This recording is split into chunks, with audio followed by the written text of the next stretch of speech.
حضرت موسیٰ علیہ السلام۔ حضرت موسیٰ علیہ السلام مصر میں پیدا ہوئے اس وقت جب فرعون بنی اسرائیل کے بچوں کو قتل کروا رہا تھا۔ اللہ کے حکم سے ان کی والدہ نے انہیں ایک صندوق میں رکھ کر دریا کے سپرد کر دیا۔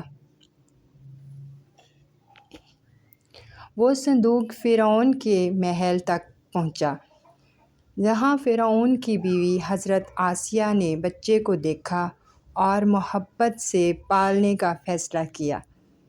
یوں اللہ نے اپنے نبی کو دشمن کے گھر میں ہی پرورش دی۔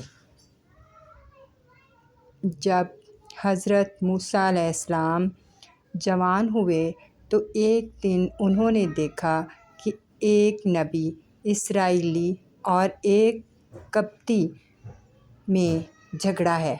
موسیٰ علیہ السلام نے بنی اسرائیلی کی مدد کی اور قبطی کو مکہ مارا، جس سے وہ مر گیا۔ یہ حادثہ تھا، لیکن فرعون کے لوگ موسیٰ علیہ السلام کے دشمن ہو گئے۔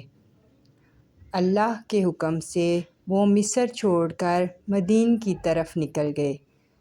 مدین میں حضرت موسیٰ علیہ السلام کی ملاقات حضرت شعیب علیہ السلام کی بیٹیوں سے ہوئی۔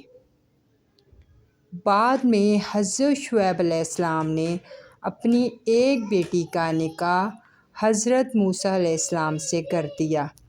کچھ عرصے بعد وہاں رہنے کے بعد جب وہ واپس مصر کی طرف لوٹے تو راستے میں پہاڑ پر اللہ تعالیٰ نے نبوت عطا فرمائی۔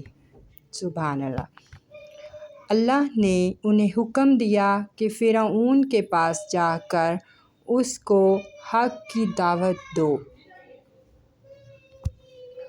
موسیٰ علیہ السلام نے دعا کی، رب اشرح لی صدری ویسر لی امری۔ سورۃ طٰہٰ کی آیت نمبر 25 اور 26، یعنی اے میرے رب میرا سینہ کھول دے اور میرا کام آسان کر دے۔ حضرت موسیٰ علیہ السلام اور ان کے بھائی ہارون علیہ السلام فرعون کے پاس گئے اور اللہ کی وحدانیت کا پیغام دیا، لیکن فرعون نے تکبر کیا اور معجزات کو بھی جادو قرار دیا۔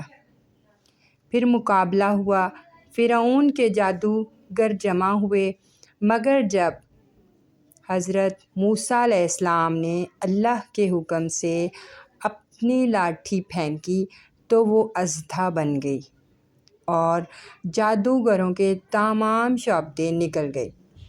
جادوگر فوراً ایمان لے آئے اور کہہ دیا، ہم رب موسیٰ ہارون پر ایمان لائے۔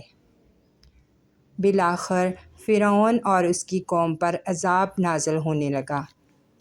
ٹڈی دل، مینڈک، خون اور قحط، مگر فرعون نے ایمان نہ لایا۔ آخر کار اللہ تعالیٰ نے بنی اسرائیل کو نجات دی۔ موسیٰ علیہ السلام اپنی قوم کو لے کر سمندر کی طرف نکلے۔ اللہ کے حکم سے آپ نے اپنی لاٹھی سمندر پر ماری اور پانی میں 12 راستے بن گئے۔ بنی اسرائیل گزرتے گئے اور جب فرعون اپنی فوج کے ساتھ پیچھے آیا تو سمندر کی لہریں آپس میں مل گئیں اور وہ غرق ہو گیا۔ ناظرین، حضرت موسیٰ علیہ السلام کی زندگی ہمیں یہ سبق دیتی ہے، اللہ پر بھروسہ سب سے بڑی طاقت ہے۔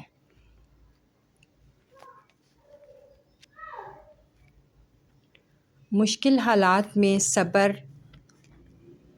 اور دعا سے راستے کھل جاتے ہیں اور تکبر اور ظلم کا انجام ہمیشہ بربادی ہوتا ہے۔ جزاک اللہ۔ ویڈیو اچھی لگی ہو تو لائک کمنٹ لازمی کیجیے گا۔